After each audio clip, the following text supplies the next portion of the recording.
Hi everyone. In this video, I'm going to go over the types of questions that you're going to see on your final exam from Chapter 4. Chapter 4 is really calculator heavy, but it's either like you don't need the calculator at all or you can't do it without the calculator. And I know that the textbook is really heavy on the formulas, and you don't want to use the formulas because the formulas are huge, and so there's lots of things that can go wrong.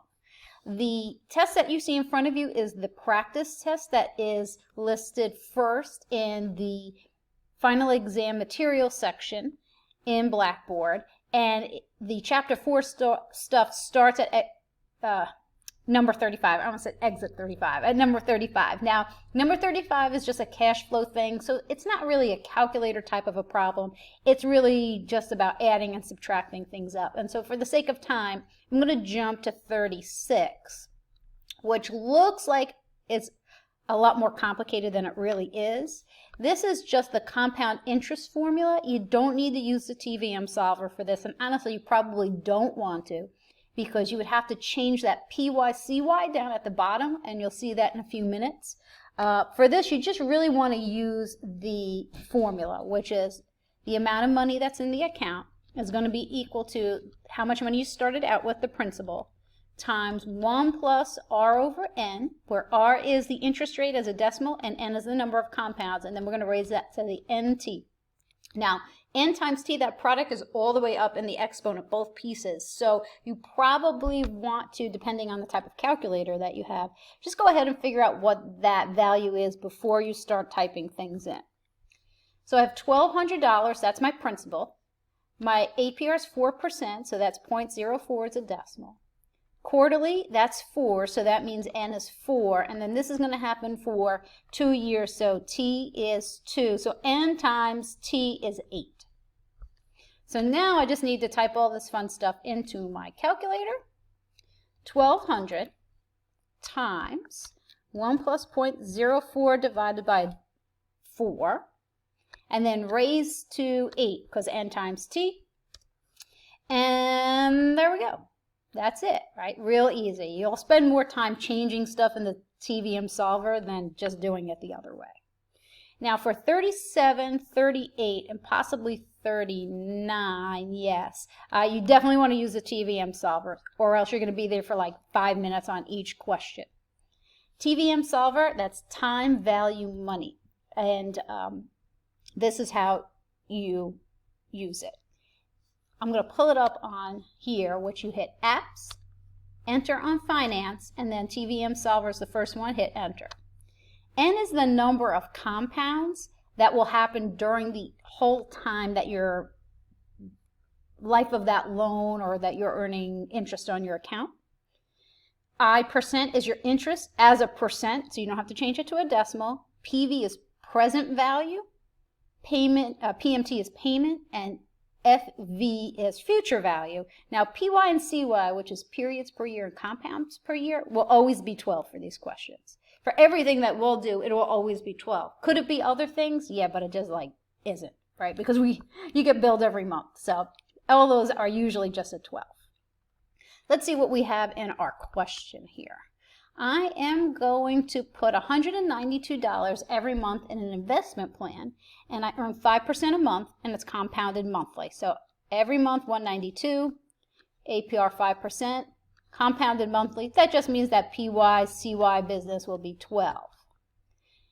How much money are you going to have after 19 years? Okay, so let's see. I'm going to put it right here, I think. So every month, for 19 years, I'm going to put in money. So N is the number of times that you're making a payment. A lot of times, 228. 5 is the percentage rate.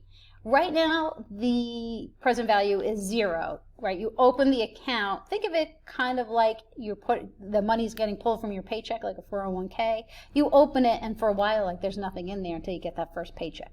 Then the money goes in. 192 a month. And then PY and CY are both 12. Now to calculate this, I'm going to hit clear, and then alpha, enter. It has to be clear before you do the solve, or else it like gets confused. So clear, make sure there's nothing in there, and then alpha, enter, and there we go, D. Now, you didn't really have to finish the whole problem to get to the right one, right? Because I have these 4 different numbers. But $72,834.57, that's not how much money I put in the account. I only put in every month for 19 years, $192. Out of my pocket, I only put in $43,776.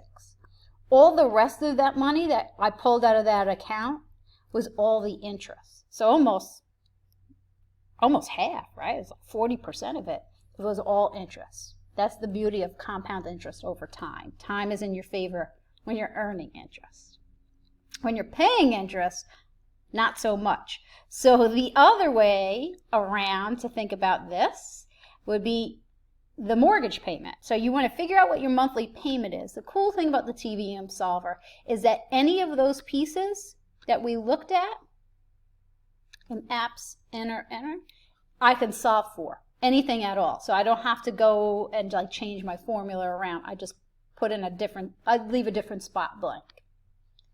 I want to find out what my monthly payment would be if I take out a mortgage at $99,000 and the APR is 3.6 for 15 years. 15 years is really short. Most mortgages are 30. You can do a 15-year mortgage, but nobody does. So let's say that is what you want to borrow. I'm going to need to figure out for 15 years every month what the payment is going to be. The interest rate is 3.6.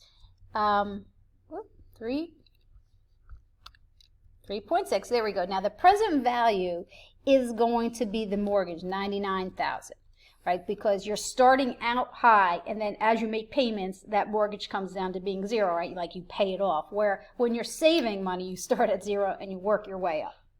So I don't know what the payment is going to be, so I'm going to skip that. But I know the future value I want to have for the note, for the mortgage itself, is 0. Right? The house is not worth 0. It's just, it's paid off. You don't owe any more money on the loan.